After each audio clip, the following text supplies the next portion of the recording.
Isang mapagpalang araw po sa ating mga ka-journey. Welcome po sa Sharing Hope Today Season 2. At ngayong araw na ito ay tulad ng naumpisahan na natin yung last week, tayo po ay tumatakbo sa topic tungkol sa iba't ibang klase ng pagmamahal since we are celebrating Love Month ngayong February. Kaya ngayong linggong ito ay panibagong klase ng pag-ibig ang ating pag-uusapan. Last week ay pinag-usapan natin ang tungkol sa agape love or unconditional love at doon talaga na ipaliwanag sa atin ang ating resource speaker kung ano yung lawak, lalim at gaano kahalaga yung inoffer sa ating pag-ibig ng ating Panginoon. At dahil dito ay kumbaga mas na-appreciate natin yung pag-ibig ng Diyos sa iyo at saka sa akin. At umaasa po ako sa lahat po ng sumunod sa panalangin ng pagtanggap ay nakaranas po kayo ng kakaibang karanasan, no? At naniniwala rin po ako na naging malaking pagpapala po sa atin ang episode na yon, ano.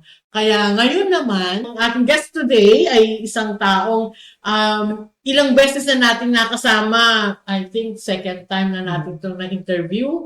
At kung kayo ay sumusubaybay ng Sharing Hope Today, nakikita nyo ang mukha ng taong ito pakalat-kalat sa mga episode namin. Pero ngayon, please help me welcome ang registrar. Ayan, kakaibang pagpapakilala ng Asian Seminary of Christian Ministries. Walang iba ko si Brother Tantan. Ano ba? Tantan o Orlando? Orlan. Ba na? Bawat episode, di ba? Okay, Tan. Ano? Orlan. Ay, Orlan. Yeah. Si Orlan na. Si Brother Orlan. Okay. Sige. Dahil si Brother Orlan ay suking-suki na natin. Ang kanyang ang i-discuss niya ay tungkol sa brotherly love. Ano ba ito? Anong definition nito? Tulad ng kung paano nagpresenta sa atin si Pastor Randall, no? I-share sa atin kung ano yung anong klaseng pagmamahal ito sa lengguwahe na maiintindihan ng mga viewers natin, ano. Kaya tingnan po natin kung makaka-relate tayo dito. Kasi parang ang tanong, mamaya ako magtatanong kung sa mga may asawa, pwede pa rin to, applicable pa rin ba siya. Kaya please help me welcome our guest resource person for today. Walang iba, si Brother Orlan. Yan, di ba? Kita-kita ng pamilya na pamilya. Hello po mga ka-journey. It's a pleasure po na maimbitahan po ulit ni Tita Rose sa kanyang Sharing Hope Today program. Ayan. So, explain daw sa amin. Ano raw yung brotherly love? Ayan, brotherly love. Brotherly love. Ang brotherly love po, ayan, explain ko na rin po. Since ang pinag-uusapan po natin ay mga lengguwahe ng pag-ibig, hindi lamang sa Biblia, kundi sa lengguwahe ng mga tao. Sa Greek language po, ang ibig sabihin ng brotherly love ay phileo love, na kung saan po, ang tinutukoy po nito ay hindi lamang brotherly love, hindi lamang sisterly love. Ito po yung uri ng love na kung saan both of you have mutual love for each other. Like for example po nun, how much you love this person is the same way you love this person. Kumbaga hindi pwedeng mahal ka niya, tapos hindi mo siya mahal. So kailangan po yung pag-ibig nyo is nangingibabaw sa isa't isa. If this person will die for you, the other one should also die for you. So kumbaga ganun dapat natin makikita yung phileo love na like a brother and like a sister, dapat kaya nyong pangatawanan at ipakita yung pagmamahal sa isa't isa nang walang anumang external factor. Kumbaga, this love naturally forms between the two of you. And kung titignan naman po natin siya sa biblical aspect, it is God or the Holy Spirit who orchestrates who forms that kind of love sa dalawang tao. So it's really a special kind of love. Kailangan yan yung MU. Yes. Hindi, kasi di ba sabi mo, kailan Di ba, kung paano kita mahal, dapat ganun mo ako kamahal. Yun yung phileo. Yes, Love. kumbaga mutual feelings. Mutual Same feelings. amount. Tanong ko,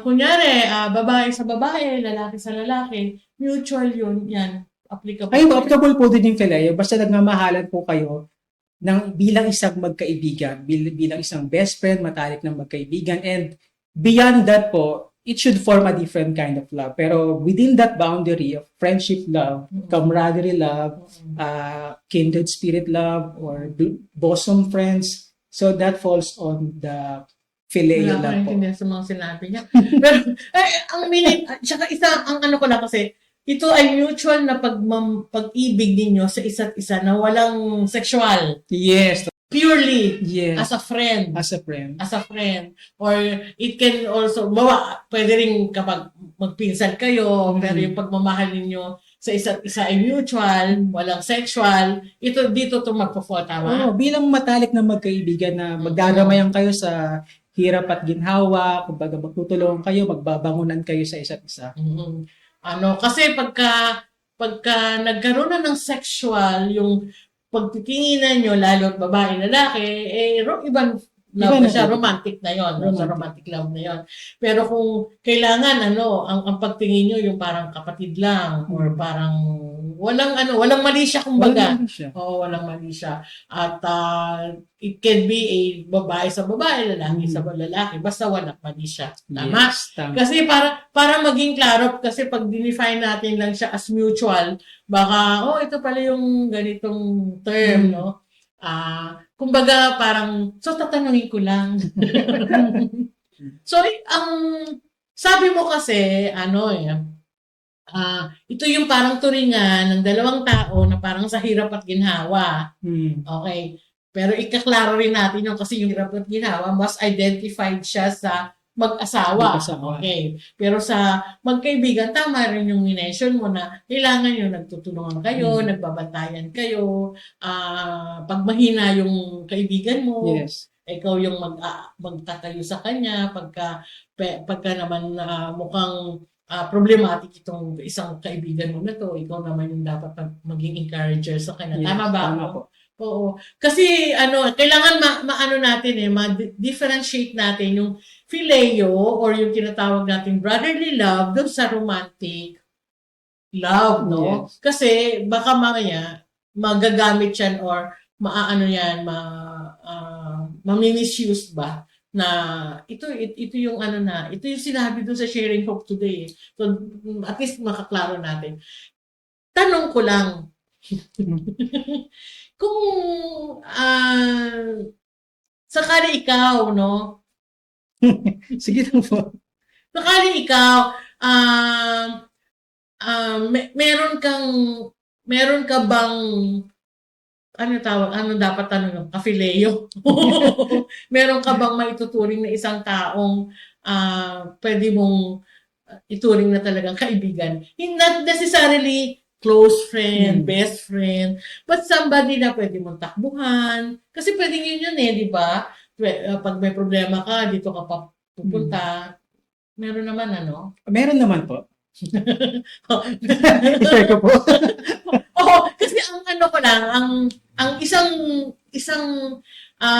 isang gusto ko kasing angulo na makita natin, kung ang sinasabi mo ay phileo yung mutual, yun yung paano kung ako babae, ikaw lalaki, kunyari lang ha. Tapos, ikaw may pagtingin ka sa akin. Ikaw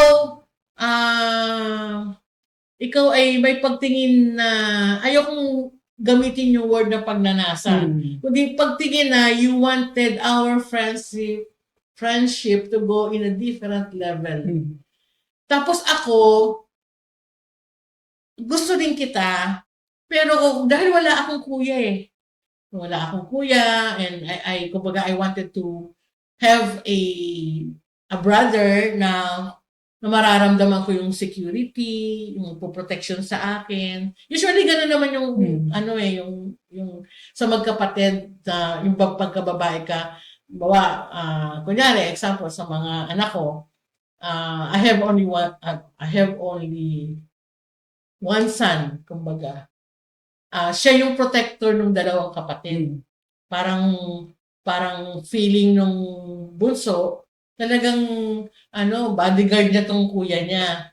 At the same time, doon naman kay ate, parang feeling ni ate, parang meron din siyang pwedeng takuhan na kapatid na lalaki na magpo-protection sa kanya. So, yung dalawang kapatid na babae, sila, parang magkaiba sila ng pagtingin doon kay kuya. Kasi parang isa, pinoprotection na yung isa, parang hindi lang yung magsisecure, hindi may magtatanggol sa akin and all. Usually, pag kamukha namin, 4 kami magkakapatid na babae, wala po kaming kapatid na lalaki. So, naglulong kami sa kuya o sa kapatid na lalaki na magpo-protection sa. Kaya, pag tinignan nyo kaming magkakapatid, parang we need to protect our own self. Na wala kami pwedeng asahan na kuya na pagka binuli kami, tatakbo kami dito sa kapatid namin para buntalin tong isa, lalo nung maliliit pa kami. Walang ganon.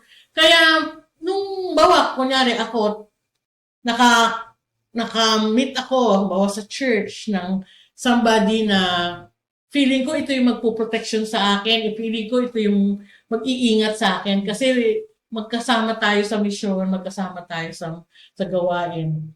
So, ang pagtingin ko sa'yo, ganun lang. Anong tawag mo sa pagtingin ko sa'yo? Hindi sabi mo, hindi pa rin siya considered phileo, right? Kasi hindi parehas no? Ang tawag ko, anong klase yung pagmamahal ko sa'yo? Ayun po, isa po sa mga challenges na na-experience ng mga tao, especially kapag nasa between phileo love po sila, nagkakaroon ng development. Kumbaga, yung phileo love na ito, na perform into a different level, hanggang sa nakaka-experience na ng affection yung isang tao doon sa kaibigan niya, na kung saan na-develop, na-i-infatuate. Kaya mahalaga po talaga na bilang magkaibigan, you are open to one another. Kasi ang problema ko, turing ko sa'yo, kapatid, kaibigan kong lalaki na magsisecure sa akin. Yun na yung love ko sa'yo. Wala na akong ibang gusto dun. Wala na akong, hindi na yung lalalim kasi may boyfriend ako. Kunyari lang may boyfriend ako. Tapos dito na ako sa boyfriend. Pero ikaw, as my co-worker in the Lord, commissionary, magkasama tayo and all, parang dahil wala akong kapatid na so, love kita. Kasi nung araw, mga 1980s, ang uso dyan na, I love you with the love of the Lord. Ibig sabihin, pag sinabi yon, wala yung sexual, walang mali siya, mahal ka bilang kapatid. Kaso, yung sinasabi mo na ikaw na de-develop ka sa akin. Kaya ang tanong ko is, anong tawag mo sa pagmamahal na binibigay ko sa'yo na wala akong walang intimate na Pero ikaw, ano rin yung tawag sa'yo sa pagmamahal mo sa akin na na-develop ka. Kasi, may pastor tayo dito kasama, no? Di ba usually pag sa counseling, we don't encourage na pagka pastor ako o leader akong babae, na sana yung mga may problemang lalaki sa akin pupunta. Or kung pwede man, mag-usap tayo, mag-counseling tayo, pero kailangan maraming nakakakita, wag in a closed door na kwarto, na ganito, ganyan. Kasi nga, meron kang iniiwasan na baka mamaya, they go beyond whatever, no? Pero ang sa akin lang, anong tawag doon? Is that, hindi ito phileo, Hindi. Kasi ang phileo, 2. So, isa lang. Ano tawag doon? Pagmamahal lang sa kapatid o brother and brother? As far as, sa mga nalalaman ko po, as far as you want that to be a phileo, pero hindi naman siya phileo dahil hindi tayo pareha sa nararamdaman. Hindi. Magpo-fall po siya doon sa tinatawag na general love, na commandment ng Lord, which is the agape love. That you should show this kind of love to your neighbor, to your siblings, to your loved ones, as the agape love. Pero yung ako naman as a individual na na-develop yung feelings ko toward a person, is infatuation. Na kung saan, boundary po siya o borderline siya ng eros love. Pero ang tawag po doon, uncontrolled eros love. Kasi Uncontrolled. Kasi ang Eros Love, dapat magmamanifest lang yan o madi-display lang yan within the marriage. Pero aside from that or outside that, it is called the uncontrolled or the thin line Eros Love. Na kailangan po talagang as soon as possible, ma-address po talaga siya ka. So, kasi ayokong mag-iwan ng confusion yung mga viewers na pagka na may pagtingin ka sa akin, ako may pagtingin sa iyo, that's phileo. Wala tayong question doon kasi that's the shortest way of explaining that kind of love. Pero yung halimbawang hindi nga tayo magkapareho, so kailangan na-identify natin, no? Na wag tayo magkaroon ng pag-iisip na, ano to, phileo to. Kasi yung sinasabi naman niyang Eros talaga, ito naman yung romantic love na parang nakabound naman ito sa marriage, no? So, nasa pagitan ka, tama yun, infatuation. Yun yung pinaka borderline, no? Na kumbaga ito may yung pagmamahal sa illustration namin kanina, ito yung pagmamahal na binibigay niya sa akin na mas malalim sa magkaibigan. Yes. Yun. Mas malalim sa magkaibigan. Iba rin pala pag single yung guest mo, no? Kasi parang syempre buhay single to. Single po siya. Pero ano naman po yun, hindi rin naman natin looking for siya. Hello po. So, hindi rin naman po natin malilimitahan yung kayang gawin ng Diyos. Kasi marami po akong kilala na they started as phileo love. Talagang best friends sila forever. Pero the Lord has blessed them to develop that kind of love hanggang sa naging mag-asawa. Yan ang isang klase ng mag-asawang napakaganda ng pundasyon. Yung nanggaling kayo sa pagiging magkaibigan, di ba? Mas alam nyo na kung ano yung pangit, ano yung sa isa't isa, no? Yung hindi maganda. Talagang po siya. Maganda siya. From companionship to partnership. So, wow. Ginawa na. Ang dami yung mga terms na bago sa akin pa nainga. Okay? From compassion, from companionship to partnership. Partnership. Parang corporation lang yan. No? From single corporation. Yes. Anyway, so yan yung isang klase ng love na pwedeng pwedeng magkaroon ng maabuso. Kasi ang sakit naman, di ba? Sa mahal kita pero hindi mo ako mahal. Parang may kanta nung araw ganyan, mahal kita, mahal mo siya, pero mahal niya ay iba. Hindi ko po alam. Oo, kasi 1980. Baka hindi pa sila. Ikaw ang ilang taon ng iho? 31 po. Anong year ka pinanganak? 1992. Biro mo. Yung sinasabi kong yon ay kanta yon ng Apo Hiking Society. Tsaka naging pelikula siya 1980. 1978-79. Ganon. O diba? Hindi pa magkakilala magulang mo. Kasi ibig sabihin hindi mutual. No? At masakit para sa sino mang tao.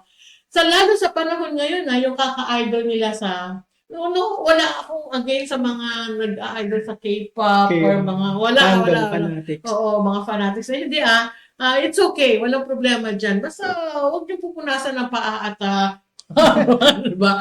Aalayan ng kung anong mantika dyan. Ang sa akin lang, parang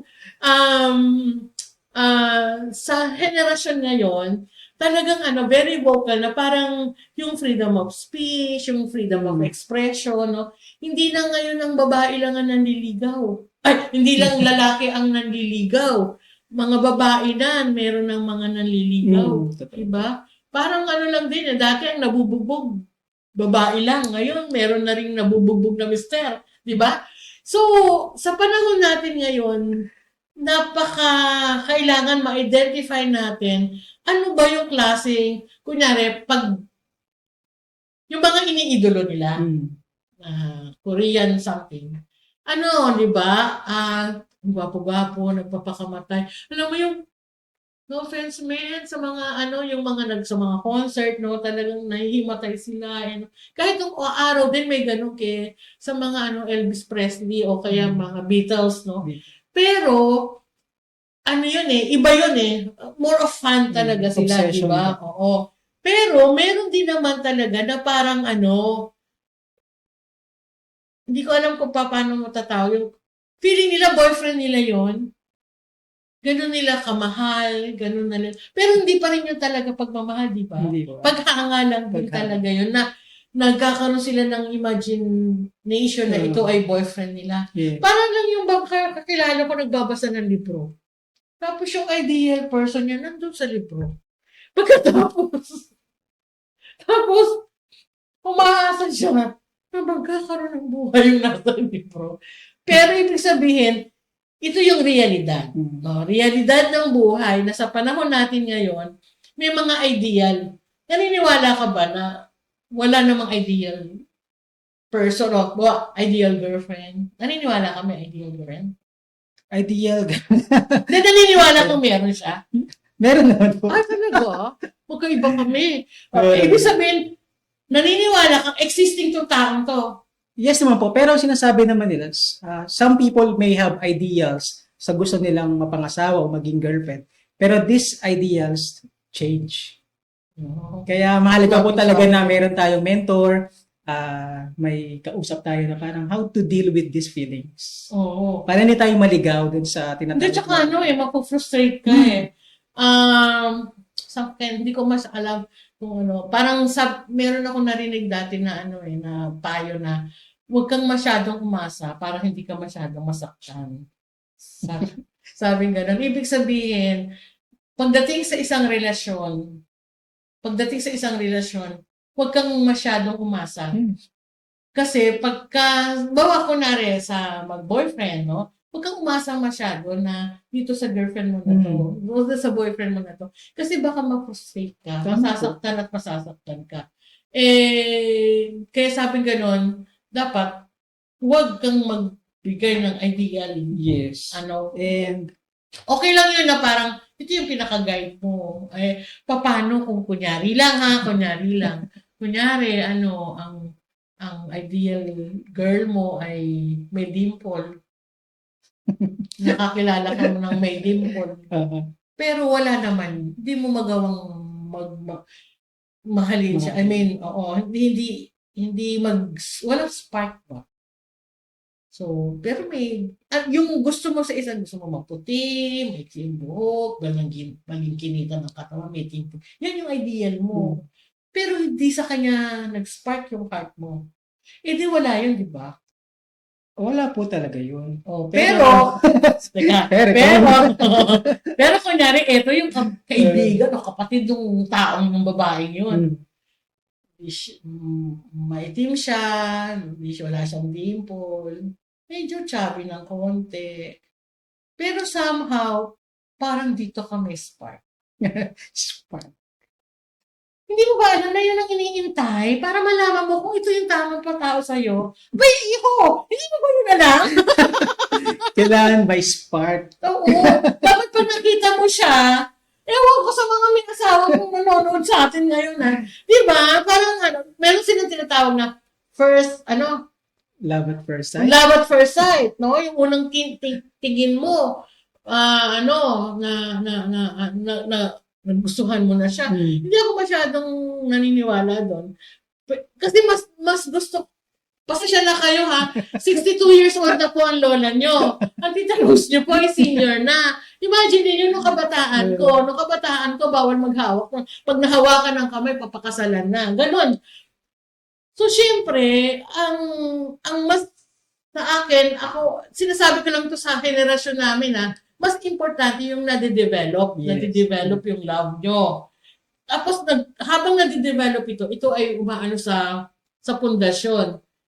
Kaya yung phileo na yan, importante sa atin na maintindihan natin kasi baka mamaya, ikaw lang to. Dapat sinasabayan ka nung whoever tong taong minamahal mo o nagmamahal sa'yo. Kailangan the same yung level ng pagmamahal mo. Hindi rin naman ako agree to the point na okay naman yung mamatay ako para sa'yo. Hindi ako mamamatay para sa asawa ko. Di ba? Wala si Jesus lang ang gagawa nun para sa akin. Pero ibig sabihin, yung intensity at yung lalim, yung gano'ng kaseryoso yung pagmamahal na ibibigay nitong si boyfriend kay girlfriend, dapat sila ang match. Dapat sila yung pantay, di ba? Kaya ang sa akin lang, kunyari, sa mga panahon ninyo ngayon, parang papaano mo papaano mo i-deliver yung mensahe na dapat. Kasi maniwala ka sa akin, Iho, ha? Pasensya lang muna. Maniwala ka sa Yeah. akin. Alam mo, ang pagtibok ng puso, hindi mo talaga mapipilit. Na kung gusto mo tong tao na to, hindi mo mapipilit na yan ang mamahalin mo. Dahil kailangan may spark. Kailangan mararamdaman mo. Yes. Ngayon, Wala naman po ako doon na kailangan talaga meron Oo. feelings o pakiramdam. Kasi Oo. i-impress naman Sabi sa iyo sa ng iyo, Lord. topic namin eh. Wala na kami sa Pileyo eh. I-impress talaga sa iyo ng Oo. Lord. And sabi ko nga po kanina, kung at first sight, parang hindi siya yung napaka-ideal sa iyo. Pero as you get to know each other, it develops. Yes. Parang isa sa na tatandaan ko niya na sa Bible story. Si Boaz and si Ruth. So, strangers sila pareho. Pero little did we know, and little did they know, na talagang they're meant for each other. Oo. At talagang, from that story, nakita natin kung paano siya move forward towards the marriage and yung plan ng Lord sa mundo. O yan. So, kung ikaw si Boaz, hanap ka ng root. Lahat ng root. Strangers. Ibig sabihin, pwedeng strangers na. Yung, doon sa kwento mo na, sige, kunin ko yung kwento mo na yan. Mula dyan sa kwento na yan, ikaw ang nagsabi na stranger sila. Yes. O, stranger sila, pero may spark. Yes. Kaya they fall in love with each other. Kasi somehow they have this kind of feeling. Kasi ako, bakit masyadong itong topic na to sa akin? Kasi ako, pinakaayaw ko sa lalaki ha. Alam to ng asawa ko. Ayoko ng bibigote. Ayoko ng kulot. Ayoko ng Bisaya. Ayoko ng ragged na tao. Pero look at my ex-boyfriend. Kulot, may bigote, naka-t-shirt, naka-rubber shoes. Ibig sabihin, hindi mo ba uutusan yung puso mo na ayoko sa'yo, gusto ko nakatakin, gusto ko ganito, gusto ko yung corporate look. Totoo po yun. Lalo na kapag intended talaga ng Yes. Lord na ito yung tamang tao para sa'yo. Itong tamang tao pa. Yes. Gagawin talaga ng Lord yun na talaga wala makakahadlang po doon. Eh, dapat talaga pray lang sa Lord. Papakiramdaman mo. Yes.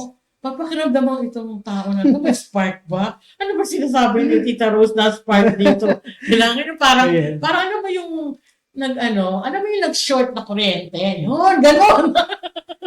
Merong electricity. Pero may wisdom po na sa sinasabi ni Tita Rose na talagang nag-emerge din talaga yung romantic love from filial love. Talagang it's all about Jesus. It's all about God. Na kahit anong ideals ang meron ka, at hindi yan ang ideal ng Lord para sa iyo. Ang gusto ng Lord para sa iyo, it shall come to pass. At tandaan natin our Lord, our God is a God of all-knowing God, okay? Yes. Alam niya lahat. Alam niya yung kahinaan mo, alam niya yung lakas mo, alam niya yung sino yung tamang taong para sa'yo. You may not understand it at first, no? Kasi ako talagang parang sabi ko, bakit ito kaya? Pero nakita ko, ito maraming episode na sinasabi ko na isa sa mga kinatatakutan kong tao, maliban kay Pastora Luz, kundi yung asawa ko. Na pag tinignan mo kaming dalawa, totally opposite kami. Yung very strong yung personality ko, yung character ko. Wala akong naniniwala. So, kahit sa church namin, alam nila to. Walang naniniwala na submissive ako sa asawa. Walang naniniwala na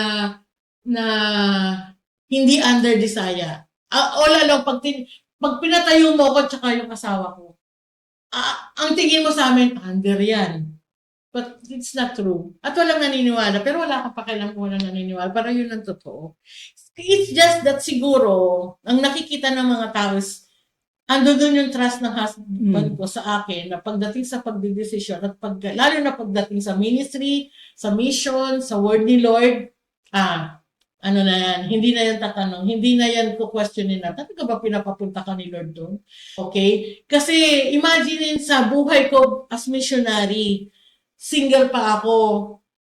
Pag sinabi sa akin ni Lord na sumakay ako ng eroplano, pumunta ako ng ganung lugar, sasabihin ko lang sa kanya, Pangga, pinapapunta ako ni Lord doon. Tatanong lang niya sa akin, anong gagawin mo doon? Sabi ni Lord, Grace Revival. Hahanap ako ng tubig. Tapos babalik ako. Sinong asawa ang papayagan kang humayo ng ganon?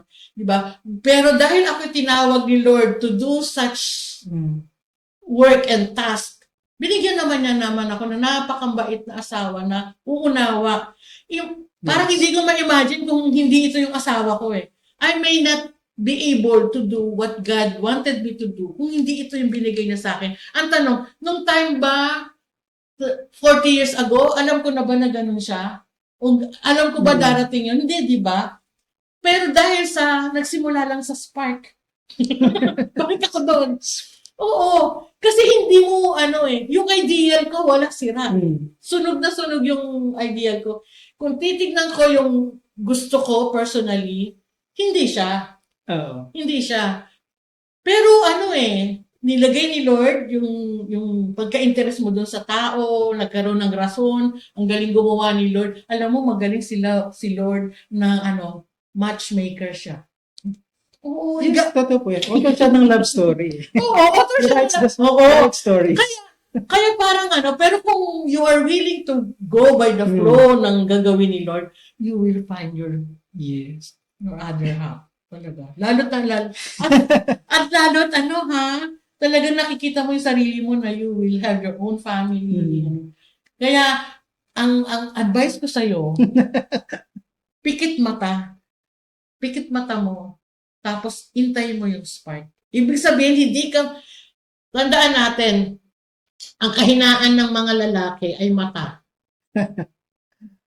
Kaya kailangan, ang nakaka-catch sa inyo yung nakikita nyo eh. No? Kami ang kahinaan namin, tenga. Kaya kami nabobola eh. Okay? Pero, from there, pwede doon magsimula. Pero iintayin mo talaga. Kasi baka mamaya, yung nararamdaman mo, parang may gusto ko na tong taong ito, pero ayoko sa kanya. Kasi wala siyang dimple, ganito, ganyan, di ba? So, dapat kaya mo yung iset aside. Yes. For you to be able to find yung talagang ibibigay sa'yo ng Panginoon. Minsan, yung umpisa ayaw natin doon sa tao na yun eh. Tapos mag-e-end up tayo yung nakasawa natin. Diba? So, balik tayo sa Phileo. Yung Phileo dapat pareho kayo. Naging kami, love, courtship, and marriage na tayo aming usapan ngayon. Pero nevertheless, kasi yun yung talaga namang isang klase ng pag-ibig na nais nating maintindihan ng bawat isa na at ito ay kailangan pala. Ang learning natin is ang phileo pala or ang brotherly love kailangan mutual. Yes, totoo. Pareho ng level ng pagtingin, ng pagmamahal, ng concern, ng affection, no? Yes. Tsaka po siya, phileo love, isa tong pag-ibig na sa kaibigan mo na hindi ka humihingi o naghahanap ng kapalit.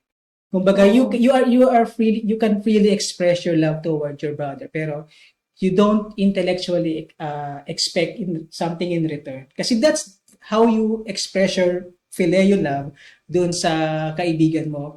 And hindi mo siya i-expect doon sa kasama mo kasi you know for sure if that's a phileo, he also feels the same way. Kumbaga, hindi kayo naghahanapan, hindi kayo naghihintayan because you have this mutual relationship, this kind of friendship and companionship which is orchestrated and designed by God. So, it is God who nag-aayos ng bagay na yun. Okay. So, may tanong lang ako. Yes. Dinefine natin yung phileo as mutual love for one another without sexual intimacy or diba? Yung romantic love is ganun din, pero more of the, sabi nga, emotion and may urge to be intimate. No? Yes. Ang tanong ko, yung romantic love is pareho lang ng phileo maliban do sa sexual?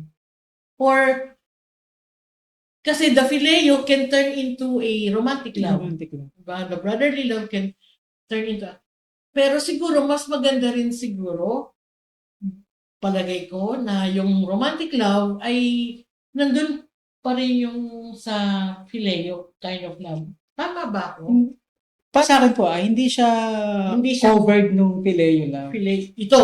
Opo, kapag lumampas na siya doon sa definition and boundary ng phileo love, Mm. going toward na siya ng eros love, na kailangan talaga siyang i-cultivate ng maayos Mm. para maayos mo rin siyang ma-demonstrate, especially kapag isa kang Kristiyano. Mm. So ayan no. Ibig sabihin parang sana mapag-pray natin na makakita rin tayo. May we find ourselves somebody na who can love us the same manner na minamahal natin yung mga tao sa mga friends natin, sa relatives natin, even to our families, no?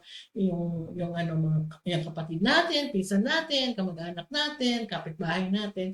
Kasi magiging beneficial sa inyong parehas yun eh. Lalo na kung wala ka namang dapat asahan na kapalit pagmamahal mo na yun, di ba? Pero at the same time, malay natin ma-develop ito into a eros love. Yes. Diba? So, maganda kung dito manggagaling. Kasi Yes, ang pundasyon nyo, kumbaga, sa magkaibigan, iba ang tratuhan no? Kahit babae lalaki. Meron kasing mga magkaibigan na babae lalaki sila, pero hindi nila gusto yung isa't isa to be a partner. Pero gusto lang nila talaga, tropa lang sila. Yun ang phileo yun. Okay. So, kailangan mutual. Pag isa lang ang nag-i-exist ng kung ano man klase at hindi ito walang counterpart doon sa kabila o doon sa friend mo o isang tao, wala yon, hindi yon phileo. Hindi po talaga phileo. Okay. Isa sa mga best example nga po dyan, scripture na rin nagsasabi, two is better than one. Kapag ikaw talaga yung nalulog mo, it is better that you have a companion who will pull you up para naman makabangon ka. At the same time, kapag ikaw naman yung nadarapa, mayroong someone na hihila sa iyo pataas. And siguro po, if I may share, isa siguro sa pinaka gusto kong story sa Bible. At doon ko po nakita kung gaano katalino ang Diyos sa pagbuo ng kwento na kung saan magbibigay sa kanya ng kadakilan at kapurihan. Kung titingnan po natin, si David, isa siyang shepherd. All his life, kasama niya mga tupa.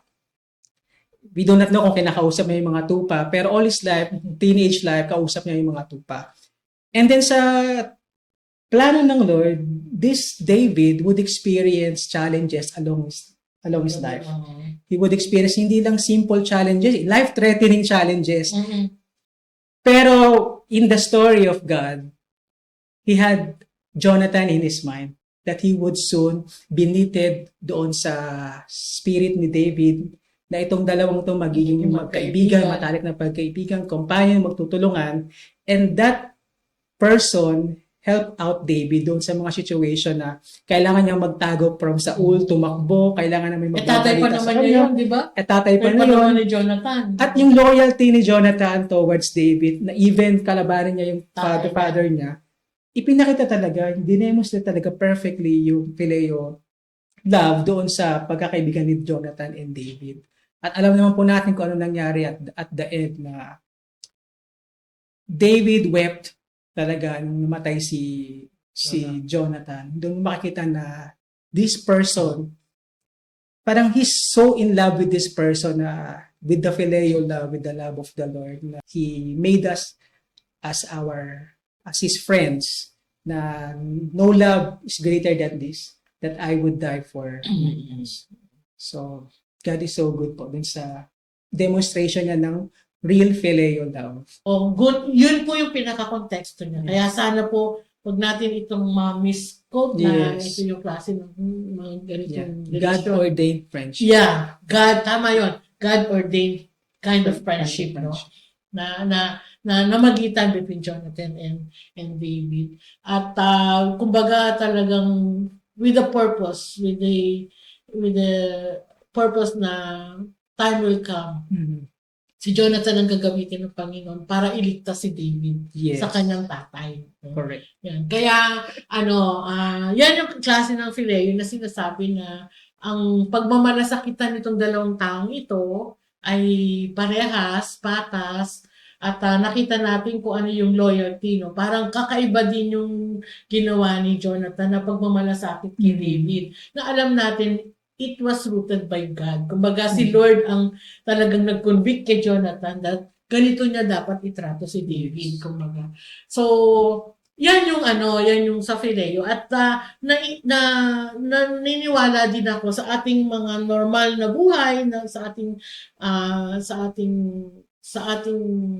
buhay ay meron din tayong nakikilala na Fileo love o nakakakita rin tayo ng Jonathan Yes. or ng Davids na sa mga buhay natin. At ang maganda ay parehas din tayong itatrato. Ganun.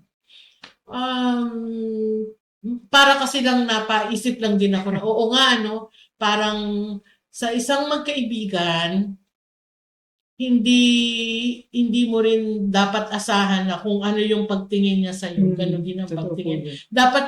Dapat naturalmente Natural po yun. yun. Natural. Oo, di ba? Dapat Baga God-given Oo. gift yun sa inyong dalawa. pag hindi ganon, paano hindi?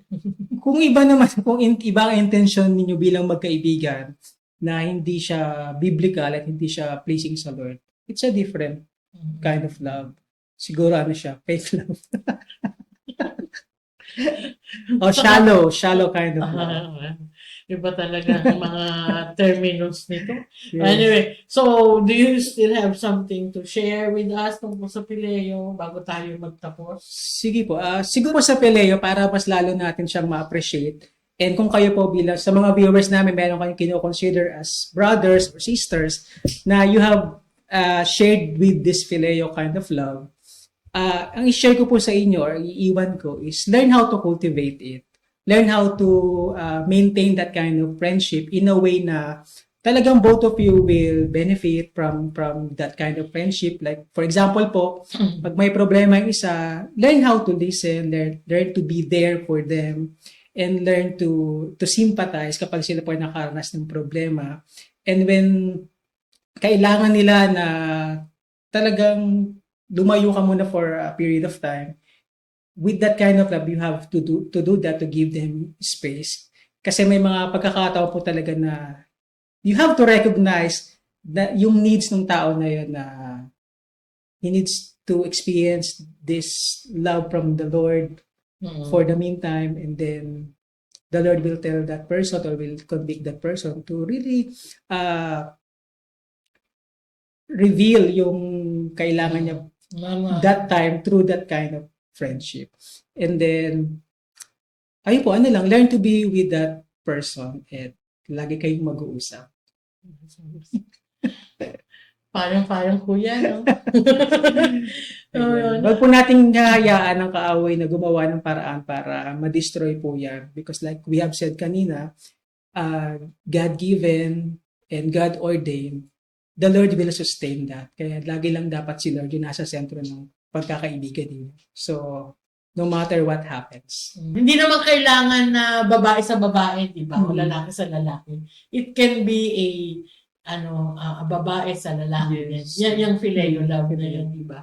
Okay. So, ayan po mga ka-journey, no? Sana medyo may touch of personal ang aming usapan kasi ang ating pong guest ay single, walang commitment. PM lang po kayo. Bigay ko sa inyo yung cellphone number. I-announce ba? Bumere kaya na. Basta ninang ako. Kumbaga, kaya medyo personal kasi natutuwa ako sa kanya. Nakikita ko yung dedication niya. At saka para siyang may magnet sa mga young people. Balita ko. Yung isang event natin, na-witness ko na, pero ito talagang mukhang nabalitaan ko to. Siguro meron kang karisma sa kabataan. So yung ano na yan, wag naman masyadong mataas ang requirements or yung ideal ha. Spark ang iisipin mo. Okay? Kaya mga ka-journey, sana po medyo mababaw yung napag-usapan namin, pero alam kong sana merong ibang dating pa rin talaga sa inyo, no? Kaya sana ay abangan nyo kami sa susunod na week. Sa susunod na week ay ang ating tawag dito, ang ating episode ay about romantic love, no? Ito naman ay usapang mag-asawa, napakasiksik, punong-puno ng learnings yung susunod nating episode, no? Kaya sana ay abangan nyo po ang topic namin next week about romantic love, no? At bisita po natin dito ang isang ang mag-asawa na lingkod ng Panginoon, super ibang klase din ng level ng career nila. At yung buong kwento nila, abangan niyo sa susunod na week ng episode namin about romantic love. Kaya mga ka-journey, nais ko po kayong patuloy na paalalahanan na please like, share, and subscribe PHLB Radio na mapapanood po kami dito sa Pilipinas every Monday 2 p.m. Philippine time at Sunday ng 10 p.m. US time or Pacific Standard Time. Mapapanood nyo rin po kami sa aming Facebook at saka YouTube account ng Sharing Hope Today. Kaya sana po ay patuloy natin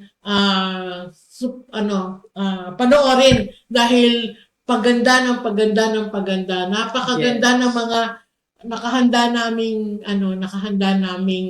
episode. At gusto ko rin i-take ang opportunity na ito na magpasalamat sa mataas na numero na binigay niyo sa amin sa mga past episodes namin. Sobrang overwhelmed po kami, naiiyak kami sa tuwa. Sobrang kumbaga napaka-blessed kami na sinamahan kami ng Panginoon. Ngayong 2024, nasa bagong bahay kami, meron kaming bagong bihis, may bago kaming may bago kaming oras, at ngayon ay binigyan kami ng bagong studio. At pag kumpleto na ang studio namin na ito, ay magkakaroon tayo ng studio tour. Yes. At makikilala ninyo at makikita nyo ang mga behind the scene namin na kung paano namin ginagawa ang mga episodes namin. And we are so thankful and grateful to God at ito ay para lang talaga sa Kanya dahil siya lang ang tanging magaling. Kaya makita-kita pong tayong muli. Ito po ang inyong Tita Rose at nagpapaalala, God is good. Ang Diyos ay laging mabuti. Marami pong salamat and God bless. See you next week. Bye!